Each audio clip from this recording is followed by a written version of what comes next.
La plupart des chrétiens passent à côté du signe le plus puissant de l'Esprit Saint. Pas parce qu'il est caché, parce qu'il ne ressemble pas à ce qu'on leur a enseigné. Et cette méprise silencieuse les maintient dans une quête perpétuelle de confirmation divine. Ils attendent des frissons, des visions, des portes qui s'ouvrent miraculeusement. Pendant ce temps, l'Esprit agit d'une manière qu'ils ont appris à ignorer, une manière que Jésus lui-même a identifiée comme la preuve suprême de sa présence. Dans les minutes qui viennent, nous allons explorer 7 signes authentiques que l'Esprit Saint travaille réellement dans votre vie. Pas des théories spirituelles, pas des expériences mystiques réservées à une élite. 7 marqueurs bibliques que vous pouvez vérifier aujourd'hui dans votre propre cheminement. Et le 7e va complètement renverser ce que vous pensiez savoir sur la vie dans l'esprit. Tout cela est écrit noir sur blanc dans l'Écriture. Vous pourrez tracer chaque signe jusqu'à sa source biblique. Il y a cette frustration particulière chez ceux qui cherchent sincèrement. Ils prient pour être remplis de l'esprit. Ils demandent des dons. Ils attendent un déclic, un moment où tout deviendra évident. Mais les jours passent sans cette confirmation spectaculaire qu'ils espéraient. Alors commence le doute. Peut-être que Dieu ne m'a pas vraiment choisi. Peut-être que je ne suis pas assez consacré. Peut-être que l'esprit agit chez les autres, mais pas chez moi. Si cette frustration dans votre quête spirituelle résonne en vous, cliquez sur le bouton « J'aime maintenant ». Ce geste aide ce message à atteindre d'autres cœurs qui cherchent la confirmation de la présence divine. Ce que peu de croyants réalisent, c'est que l'Esprit Saint laisse des empreintes spécifiques dans une vie, pas toujours celles que la culture chrétienne populaire met en avant. Jésus a défini ces marqueurs avec une clarté remarquable dans l'Évangile de Jean. Paul les a détaillés dans ses lettres avec une précision chirurgicale. Et ces signes sont vérifiables, tangibles, observables dans le quotidien de celui qui marche avec Dieu. Certains de ces signes vous surprendront par leur simplicité. D'autres vous déstabiliseront parce qu'ils contredisent ce qu'on vous a peut-être enseigné. Le 7e signe, celui que la majorité ignore, est pourtant celui que Jésus a placé au sommet de la liste. Et quand vous le comprendrez vraiment, il changera votre façon d'évaluer votre propre maturité spirituelle. Mes chers amis, ce que nous allons explorer ensemble aujourd'hui n'est pas une liste de plus à cocher pour vous sentir spirituellement accompli. C'est un repositionnement fondamental dans votre compréhension de l'œuvre de l'Esprit. Une grille d'évaluation biblique qui va éclairer des passages que vous avez peut-être lus des dizaines de fois sans en saisir la profondeur pratique. Commençons par comprendre quelque chose que même les responsables d'Église négligent souvent. Dans l'Ancien Testament, l'Esprit de Dieu ne venait pas sur tous. Il venait sur des personnes spécifiques pour des missions spécifiques, sur Moïse pour conduire, sur David pour régner, sur les prophètes pour proclamer. C'était une onction temporaire, ciblée, mesurable par des résultats externes. Mais quelque chose de radical s'est produit à la Pentecôte. Pierre se lève et cite le prophète Joël avec une intensité particulière. « Dans les derniers jours, dit Dieu, je répandrai de mon esprit sur toute chair. » Le verbe grec utilisé ici est « eksheo ». Il signifie verser abondamment, déverser sans retenue. Ce n'est plus l'onction sélective de l'Ancien Testament. C'est une effusion universelle pour tous ceux qui croient. Cette transition change tout. L'Esprit n'est plus un visiteur occasionnel qui vient pour des moments de gloire publique. Il devient un habitant permanent qui transforme de l'intérieur. Et ces signes ne sont plus seulement des exploits visibles. Ils deviennent des métamorphoses intérieures qui produisent des fruits externes. Alors, comment savoir si cette promesse s'accomplit réellement en vous? Comment discerner entre une émotion passagère et la présence authentique de l'Esprit, entre un enthousiasme religieux et une transformation divine? C'est exactement ce que les 7 signes vont révéler. Et le premier va nous ramener à une conversation nocturne que Jésus a eue avec un théologien respecté qui pensait tout savoir. Rappelez-vous ce que je viens de mentionner. L'Esprit Saint n'est plus un visiteur occasionnel, il est un habitant permanent. Et un habitant laisse des traces, des empreintes spécifiques qui prouvent qu'il vit réellement dans la maison. Nicodème est venu voir Jésus de nuit. pas par peur, par respect des conventions. C'était un pharisien, un maître en Israël, quelqu'un qui connaissait la Torah par cœur. Il avait passé sa vie à étudier les Écritures, mais Jésus lui dit quelque chose qui détruit toutes ses certitudes religieuses. Si un homme ne naît de nouveau, il ne peut voir le royaume de Dieu. Le terme grec que Jésus utilise ici est anoten. Il peut signifier à la fois de nouveau et d'en haut. Ce n'est pas un hasard. Jésus joue délibérément sur ce double sens. Il ne parle pas simplement de recommencer. Il parle d'une naissance qui vient d'une source céleste. Une génération qui ne dépend pas de l'effort humain, mais de l'intervention divine. Et Nicodème, avec toute son érudition, est complètement perdu. Comment un homme peut-il naître quand il est vieux? Il pense biologie. Jésus parle transformation spirituelle. En d'autres termes, vous pouvez connaître la Bible de bout en bout, fréquenter l'Église depuis votre enfance, tenir des responsabilités religieuses, et pourtant passer à côté de la seule chose qui compte vraiment. Cette naissance qui vient d'en haut, cette génération divine qui fait de vous une nouvelle création. Imaginez un architecte qui possède tous les plans d'une maison mais n'y a jamais mis les pieds. Il connaît chaque dimension, chaque matériau, à chaque angle de construction. Mais il ne sait pas ce que c'est que d'ouvrir la porte le matin et sentir la lumière entrer par les fenêtres. Il a la connaissance. Il n'a pas l'expérience. Alors voici le premier signe que l'Esprit Saint agit vraiment dans votre vie. Vous avez conscience d'être passé de la mort à la vie. Pas simplement d'avoir changé de religion, pas d'avoir adopté de nouvelles croyances, mais d'avoir été régénéré au niveau le plus profond de votre être. Paul le dit avec une clarté brutale dans la deuxième lettre aux Corinthiens, chapitre 5, verset 17. Si quelqu'un est en Christ, il est une nouvelle création. Les choses anciennes sont passées. Voici, toutes choses sont devenues nouvelles. Le verbe grec ginomai, utilisé ici pour devenu, est au parfait. C'est un temps grammatical qui indique une action complétée dans le passé avec des effets permanents dans le présent. Ce n'est pas un processus en cours. C'est un événement accompli qui continue de produire des résultats. Quelque chose s'est passé et rien n'est plus pareil depuis. Ce premier signe n'est pas émotionnel, il est existentiel. Vous savez que quelque chose a fondamentalement changé dans votre rapport à Dieu, au péché, à la vie elle-même. Vous ne pouvez plus vivre comme avant même si vous le vouliez. Une ligne a été franchie, un seuil a été passé. Vous êtes né d'en haut. Mais attention, ce signe soulève une question que beaucoup n'osent pas poser.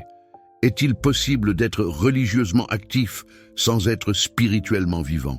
Est-il possible de servir dans l'Église, de prier régulièrement, de donner généreusement, et pourtant de n'avoir jamais vraiment été régénéré? Jésus suggère que oui. Sinon, il n'aurait pas eu cette conversation avec Nicodème. Sinon, il n'aurait pas dit à des religieux zélés dans Matthieu chapitre 7, verset 23, « Je ne vous ai jamais connu. Retirez-vous de moi, vous qui commettez l'iniquité. » Le deuxième signe découle directement du premier, et c'est celui qui crée le plus de confusion dans les milieux chrétiens, parce qu'il implique un paradoxe que beaucoup refusent d'accepter.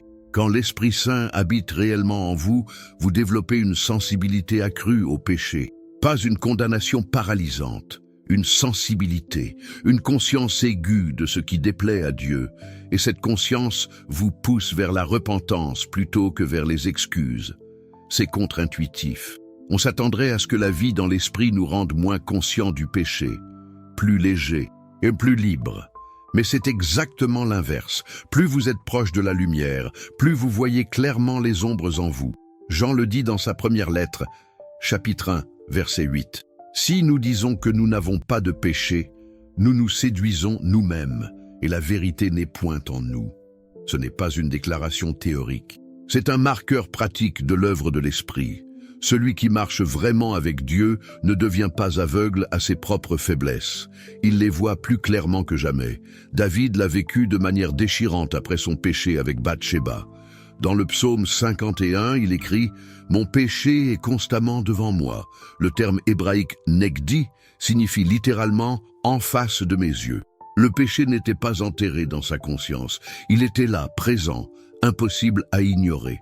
Et c'est précisément cette conscience qui a conduit David à la repentance authentique.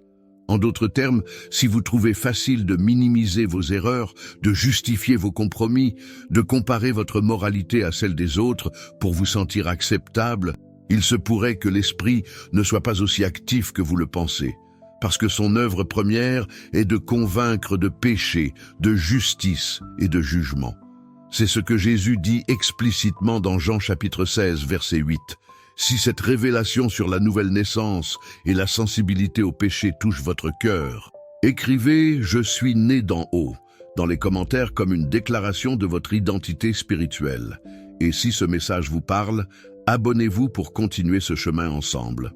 Pensez à un médecin qui développe avec les années une capacité à détecter des symptômes que les autres ignorent.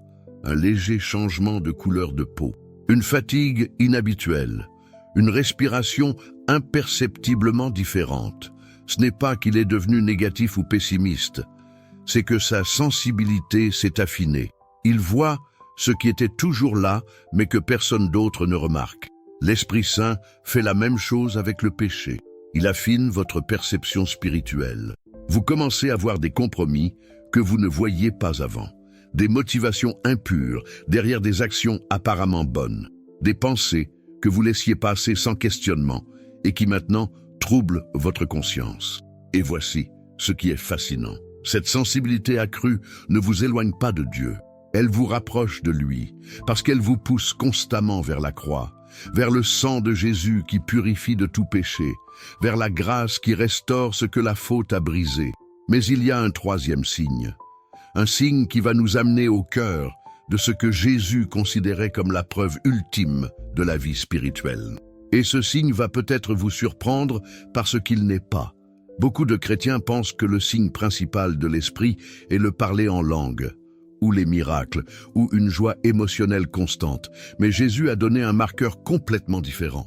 Un marqueur tellement simple que nous le manquons, tellement radical que nous essayons de le diluer. Dans l'évangile de Jean chapitre 13, verset 35, Jésus dit « À ceux-ci, tous connaîtront que vous êtes mes disciples, si vous avez de l'amour les uns pour les autres. » Notez bien ce que Jésus dit. Il ne dit pas « À ceux-ci, vous saurez que vous êtes spirituels ». Il dit « À ceux-ci, tous connaîtront ». L'amour n'est pas simplement un signe interne, c'est un témoignage public, une preuve visible que quelque chose de surnaturel se passe en vous.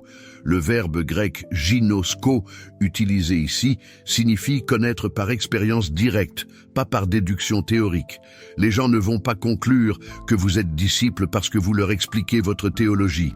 Ils vont le savoir parce qu'ils expérimenteront votre amour, ils le verront, ils le sentiront. Ils ne pourront pas le nier. Mais voici où cela devient inconfortable. Jésus ne parle pas d'un amour général pour l'humanité. Il parle d'amour les uns pour les autres, pour les frères et sœurs dans la foi, pour ceux qui sont dans la même famille spirituelle que vous. Et c'est précisément là que beaucoup échouent. En d'autres termes, vous pouvez être charitable envers les pauvres, gentil avec vos voisins, poli avec les inconnus, et pourtant manquer du signe que Jésus a placé au sommet de sa liste. Parce que l'amour fraternel dans l'Église teste quelque chose que la charité générale ne teste pas. Il teste votre capacité à aimer ceux qui vous irritent, ceux qui pensent différemment, ceux qui ont des personnalités difficiles, ceux qui vous ont blessé. C'est comme la différence entre admirer un jardin public et cultiver votre propre potager. Le jardin public est facile à apprécier. Vous le traversez, vous admirez les fleurs, vous repartez.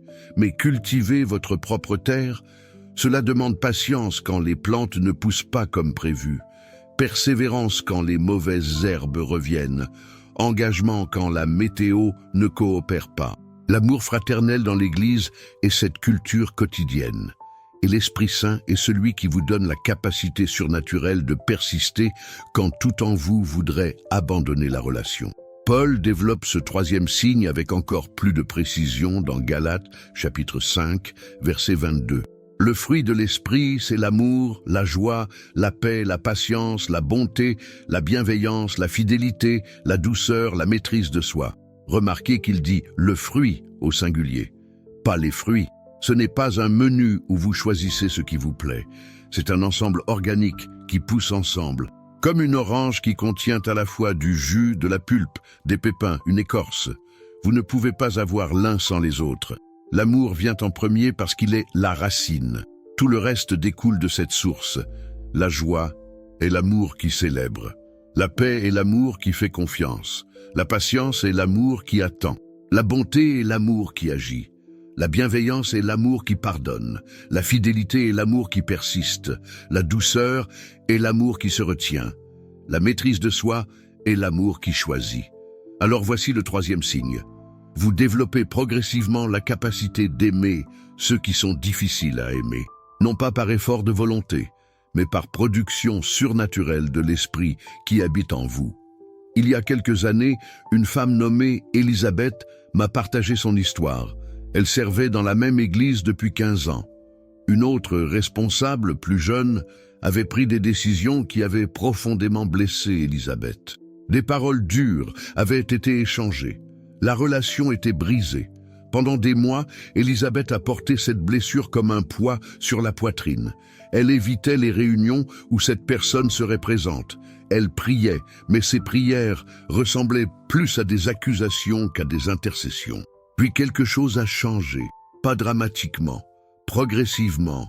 Elle s'est retrouvée capable de prier pour cette sœur sans amertume, puis de lui parler sans tension dans la voix, puis de servir à ses côtés sans ressentiment.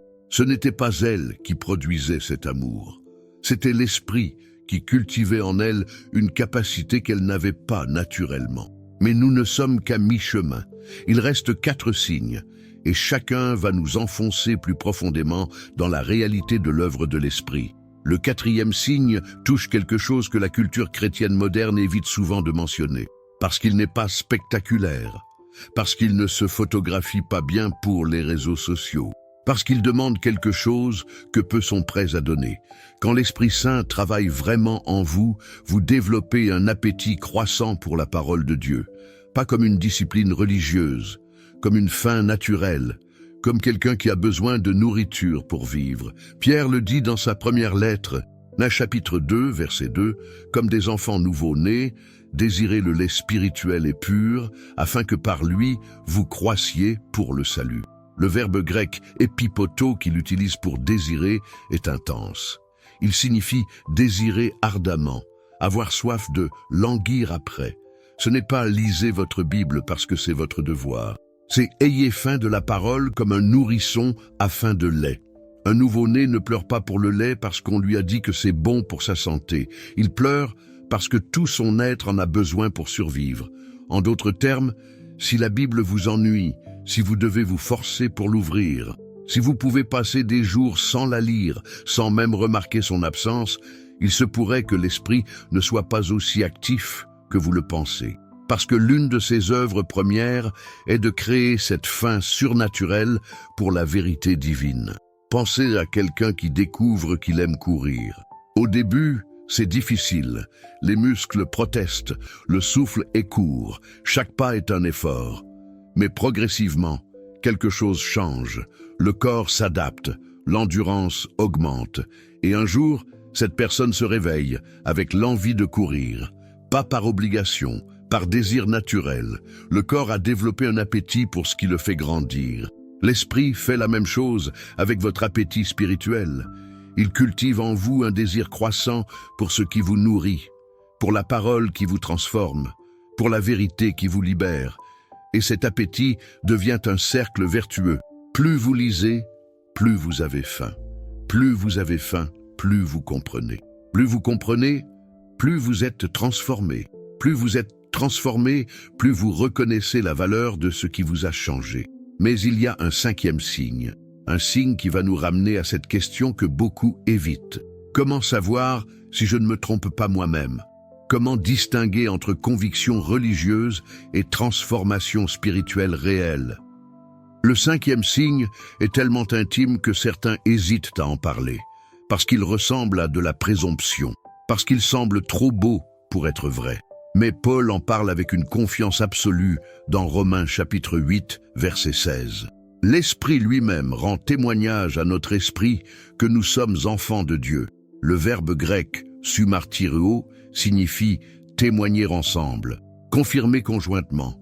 Ce n'est pas une conviction que vous vous imposez par répétition mentale, c'est une assurance que l'Esprit dépose en vous, une certitude qui vient de plus profond que votre propre raisonnement. Quand l'Esprit Saint habite vraiment en vous, vous avez cette conviction interne que Dieu est votre Père. Pas simplement votre Créateur, pas seulement votre juge, votre Père. Et cette conviction résiste aux tempêtes émotionnelles, aux échecs moraux, aux doutes intellectuels. Elle reste là, ferme, inébranlable. En d'autres termes, même quand vous vous sentez loin de Dieu, même quand vous avez échoué, même quand les circonstances suggèrent que Dieu vous a abandonné, il y a cette voix intérieure qui murmure « Tu es son enfant ». Rien ne peut changer cela. Ce cinquième signe est la racine de la paix qui dépasse toute intelligence. C'est lui qui vous empêche de glisser dans le désespoir quand tout s'effondre. C'est lui qui vous ramène à la maison quand vous vous êtes égaré. Le sixième signe touche quelque chose que tous les croyants expérimentent, mais que peu comprennent vraiment. Vous priez, et parfois, les mots ne viennent pas. Vous avez un fardeau, mais vous ne savez pas comment l'exprimer. Vous portez une douleur trop profonde pour des phrases. Paul révèle ce qui se passe dans ces moments dans Romains chapitre 8, verset 26. L'Esprit lui-même intercède par des soupirs inexprimables. Quand vous ne savez pas prier comme il faut, l'Esprit prie à travers vous. Pas avec des mots éloquents, avec des gémissements qui montent du plus profond de votre être vers le cœur du Père. Alors le sixième signe est celui-ci.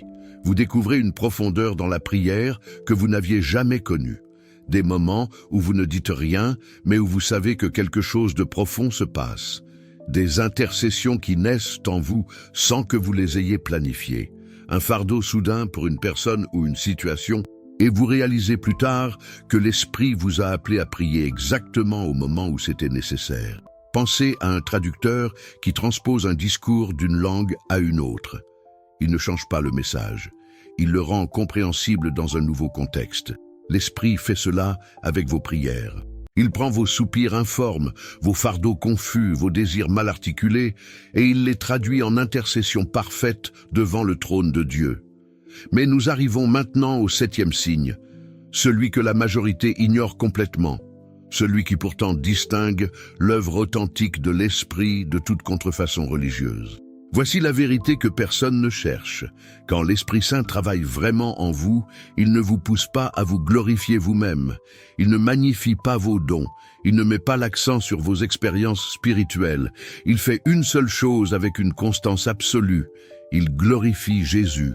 Jésus l'a dit explicitement dans Jean chapitre 16, verset 14. « Il me glorifiera, car il prendra de ce qui est à moi, et vous l'annoncera. » Le travail de l'Esprit n'est pas de braquer les projecteurs sur l'Esprit, c'est de révéler Christ, de magnifier Christ, de rendre Christ irrésistiblement attirant.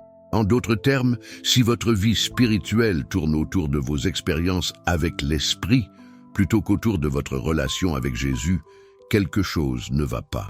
Si vous parlez plus de vos dons que de la croix, de vos victoires que du sacrifice de Christ, de vos révélations que de l'évangile simple, vous avez peut-être confondu l'œuvre de l'Esprit avec quelque chose d'autre. Le vrai test est simple.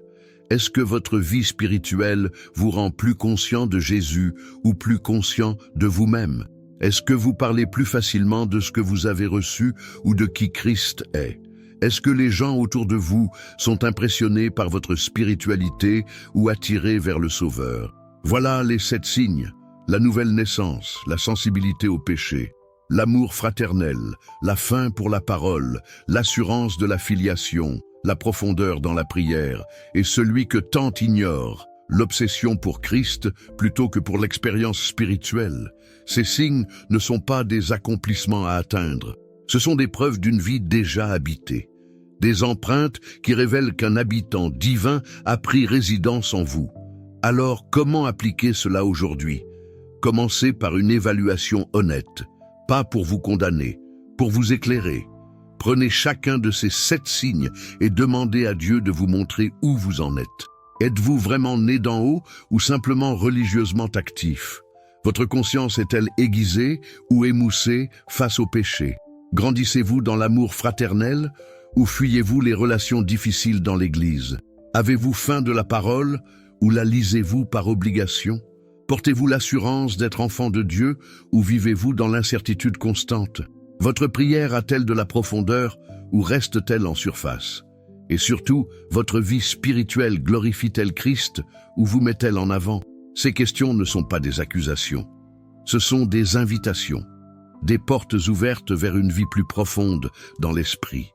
Et le simple fait que vous vous les posiez honnêtement est déjà un signe que l'esprit travaille en vous.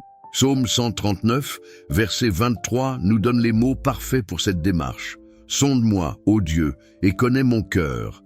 Éprouve-moi et connais mes pensées. Prions ensemble. Père céleste, nous venons devant toi avec humilité. Nous reconnaissons que sans ton esprit, nous ne sommes que religion vide. Sonde nos cœurs aujourd'hui. Révèle-nous où ton esprit travaille déjà et où nous résistons encore. Affine notre sensibilité.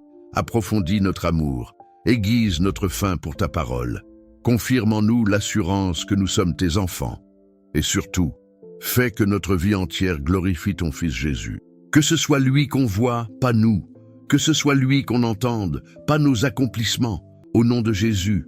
Amen. Un Amen dans les commentaires bénira d'autres cœurs qui ont besoin de cette vérité aujourd'hui. Merci infiniment pour votre présence.